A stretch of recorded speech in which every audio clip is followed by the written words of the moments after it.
Good morning students, welcome back बेटा आज हम अपने ग्रामर चैप्टर 3 संधि का अभ्यास करेंगे। आपने ये chapter class 6th and 7th में भी पढ़ा हुआ है।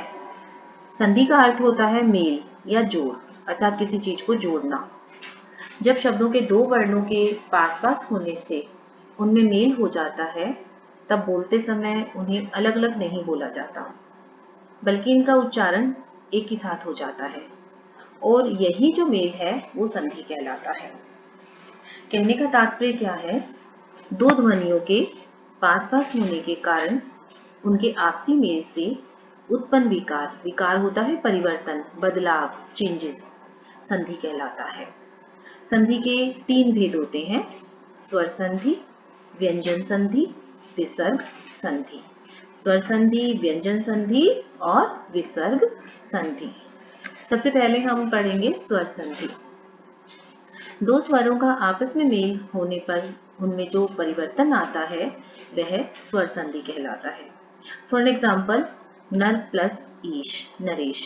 देखो बेटे, यहाँ पर नर, अगर हम नर शब्द का वर्ण विच्छेद करें तो आपको पता है ना, न प्लस ए, रे प्लस ए, यानी कि ए। और ए का मेल किससे हो रहा है? ई, ईश।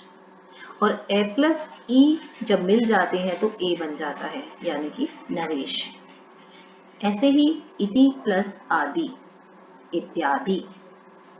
बेटा, स्वर संधि के 5 भेद होते हैं: दृक् संधि, गुण संधि, वृद्धि संधि, यण संधि, अयाधि संधि।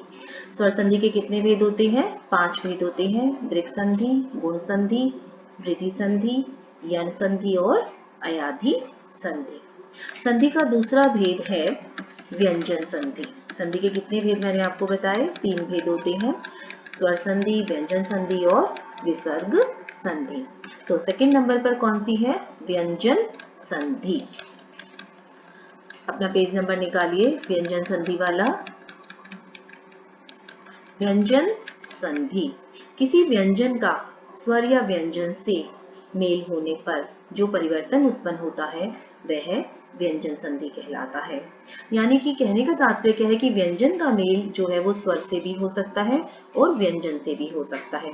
और व्यंजन का मेल जब स्वर या व्यंजन में से किसी से भी हो जाए और उसके बाद जो बदलाव उत्पन्न होता है, जो परिवर्तन आता है, जो चेंजेस आते हैं, वह व्यंजन संधि कहलाते हैं।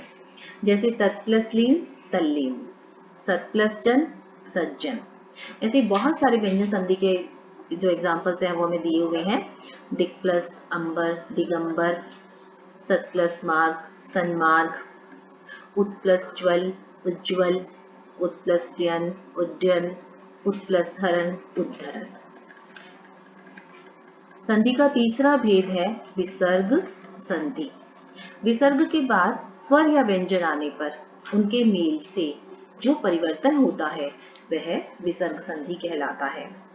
जैसे मने प्लस रथ, मनोरथ, दु प्लस जन, दुर्जन, नि प्लस फल, निष्फल, पुनः प्लस जन्म, पुनर्जन्म, नि प्लस जन, निर्जन, मने प्लस बल, मनोबल।